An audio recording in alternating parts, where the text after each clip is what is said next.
Let's look at a couple of different ways that we can convert using the object browser. And by a couple, I mean many, many. So if we go into our MS Core Lib, and then we look at System, and then we scroll down and we can find the class Convert, we see a whole list of ways that we can convert from one base type to another base type. So by base type, I mean if you want to convert to a Boolean, for example, system.boolean, then you can use the toBoolean function.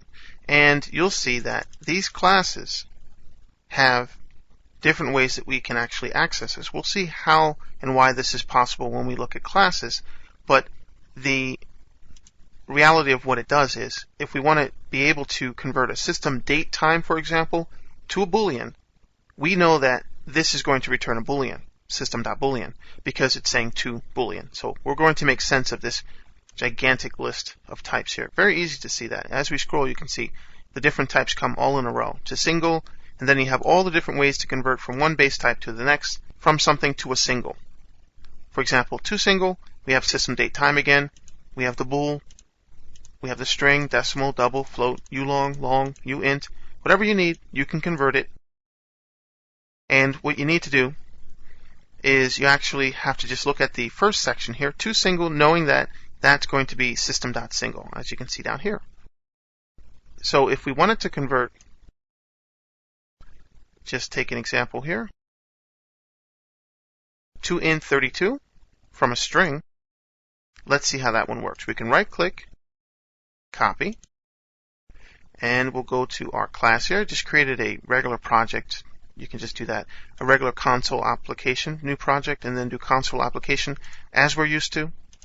So we'll get rid of this. We'll paste in our function. And we'll open this with a bracket, and we'll see that we have 19 different things we can do here. So you can see all the different types that we can insert there. And this is the type, and then this is just the value. When you look at normally how you create classes, you'll see that later as well, but we've seen it already. So we're going to convert a string. So we'll just put our string in here.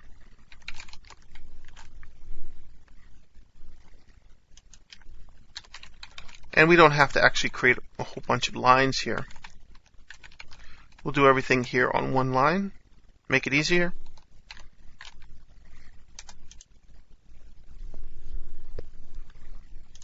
And then we'll test. We succeeded. Debug, start with debugging. And then you see we have the value 2 there. So it was able to convert that from the string to our int32 2 as well. Let's try another example. And if you just backspace here, put the open bracket again, you'll see that you can actually convert in. Get this list again.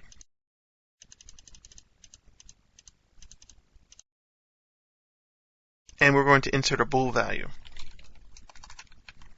We'll put in false, and we'll try to debug this. We get errors. Let's see what happens.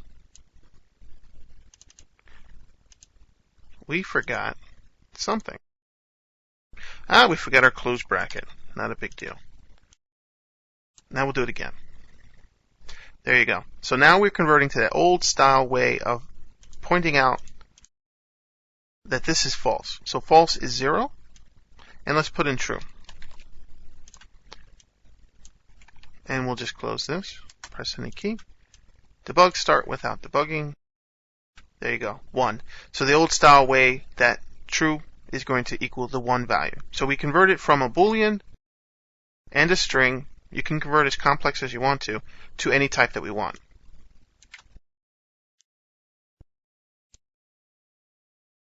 And there you go, did it again. We just didn't have to fully qualify the name there.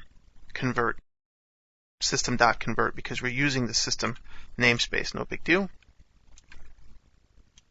Note that we can't do it this way, because it doesn't know in this namespace, it can't find that. So you have to fully qualify it up to the point of the class. You don't have to fully qualify it with the namespace. You do have to qualify it with the class name within the system namespace because it's able to find that for you. And you can use this as you want to, like I said, within the object browser.